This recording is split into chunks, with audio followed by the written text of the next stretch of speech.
what it would be for Argentina to play without Messi. Like, what would the team do in case Messi is injured for a tournament or he is not available for a long time due to injury or fitness reasons? And when I was watching Argentina play the friendly against Honduras, the answer was very clear that this is a great team with or without Messi. It just they just click.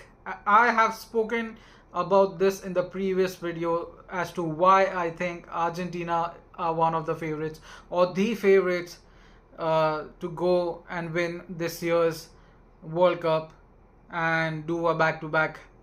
There is no doubt in this. Absolutely. What's good, ladies and gentlemen, and welcome back to the channel. How are you all doing? Hope you all are doing absolutely fine. Just got off the news that there was a shooting near the England team's campus or the training facility that they are staying at. Another sad news that Christian Eriksen has gone down once again. This has happened before.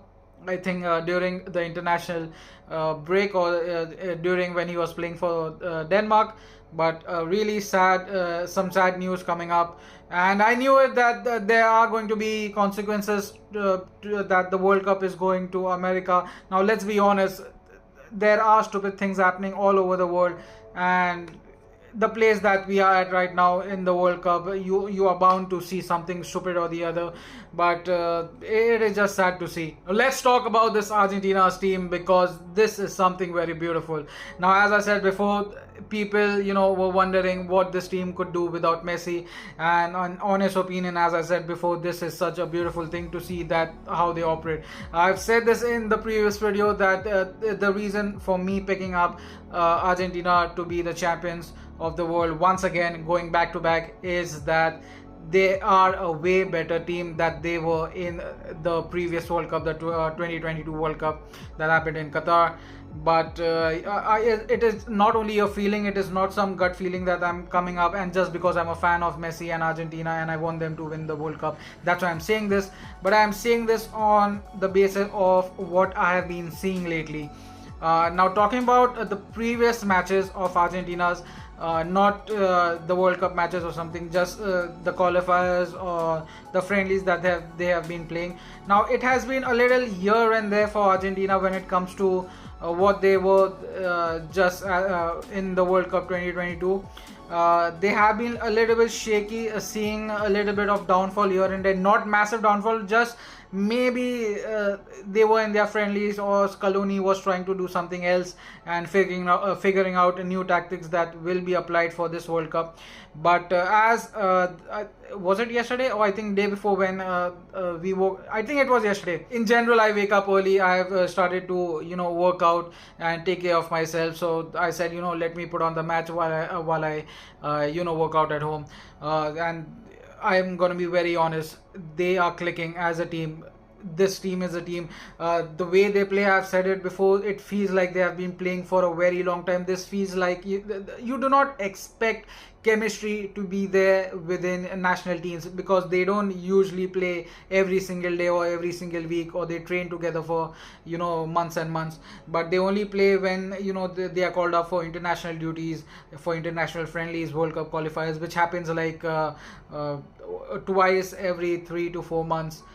Given the fact you have your club duties and so on. Now, as I said, and my concern was how will Argentina do without Messi, it was answered straight away, and they have been answering this since a very long time. Even the last Copa America that they won, they did it without Messi. Now, don't quote me wrong, I do not mean that Messi's involvement in this Argentina's team brings them down. No, this just enhances them.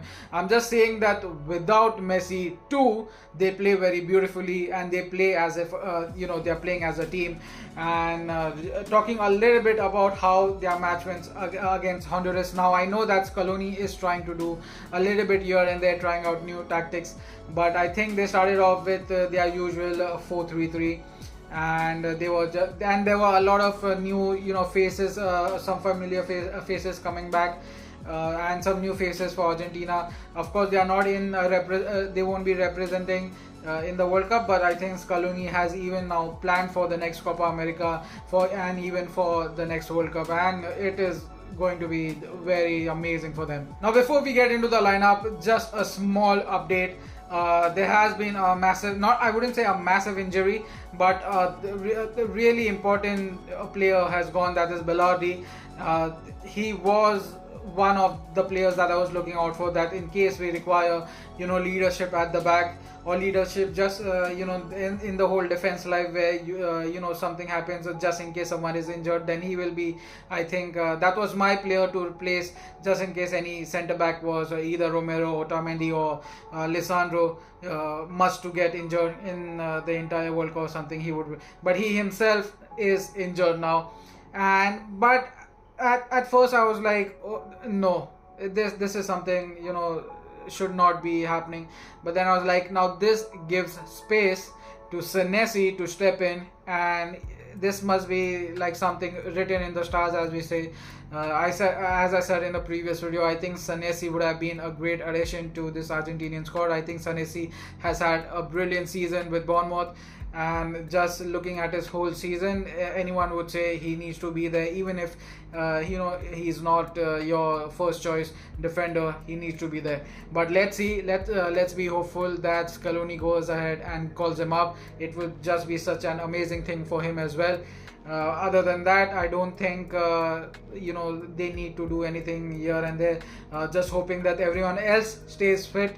And yep, Messi did not play the game in Honduras. It was just so beautiful to see that people were chanting his name as soon as the camera would focus on him, or the players just wanted him to come off the pitch even for the last 10 minutes. As even in the 80th minute you could hear, we want Messi, we want Messi. I mean, come on, Messi is Messi. But nonetheless, I think he shouldn't be playing friendlies. I think the next time he is going to be playing, not in the World Cup. I think they have another match coming up just before their World Cup match. All right, let's move on to the lineup that I think that Scaloni will be putting out there, or I think that should be a very good one for Argentina. First off, I think in the goalkeeper's position, they have like three of the gem keepers, Russo, Rulli, and Martinez. I think Martinez is the obvious option. I don't think anyone else stands tall above him, and I think he will be starting off, so I will put him in goal. But I do not think that Musso or Rulli are bad either. I think they are top level players. In the previous video, I did appreciate Musso's season a lot. Replacing Oblak was not an easy job for Atletico Madrid, and he did fantastically. He was the one that stopped Barcelona in I think the semi-finals.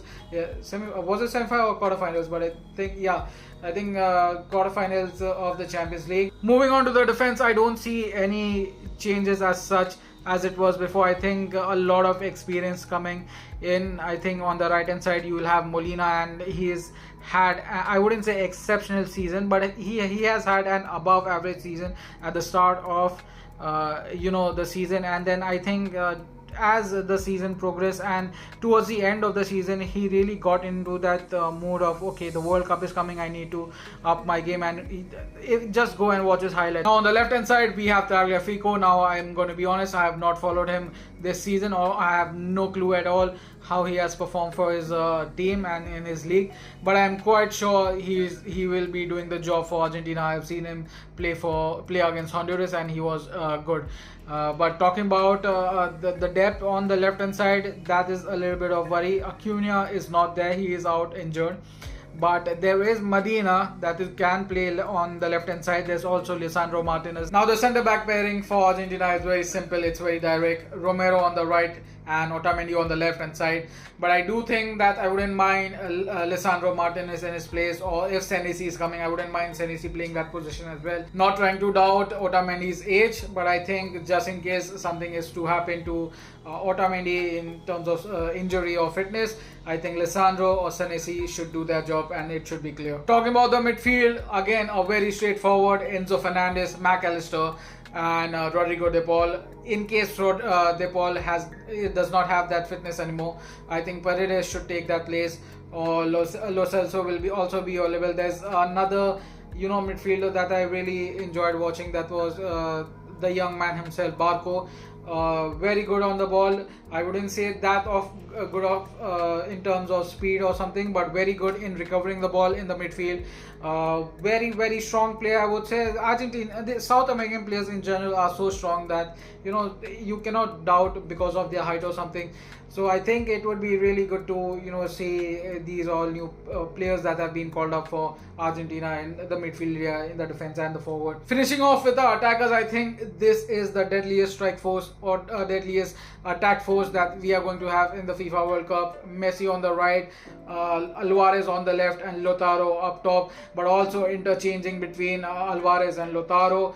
The way I see it, that this can go to is one, which you all have seen right now, that just a basic three forwards, Messi on the right, Alvarez on the left, and Lautaro handling that center forward position. Now, mind me saying this, that the last time in the FIFA 22 World Cup, Lautaro did not perform to his expectation. We were expecting that Lautaro is going to be the top scorer for Argentina in that whole World Cup, but he missed out on a lot of things, a lot of expectation from everyone. Of course, he was a big name even back then. He is even a bigger name right now. He has had a lovely season with Inter Milan, winning their league. So it is that expectation will always be there for Lautaro to perform, and I think he is going to be performing this World Cup. He knows that in the last World Cup he really messed up. It could have been a really good World Cup for him, and this time he has put his head. He has had a great season as well, and he knows he wants to do it for Argentina, and he's going to be one of the key man for Argentina. Now things can change as well. There is a particular player that I really have adored this entire season, and that is Nico Paz. Nico Paz is going to be that player that is going to be easing off things for Messi for the forward line. I think he is going to be one of that pinnacle player that Argentina has required for much years. I think he's going to come in and not put so much stress on Messi, where Messi used to be like doing everything, ball recovery and coming back to ease off the pressure or something. This whole team is amazing. I cannot wait for the World Cup to start. Come on, man.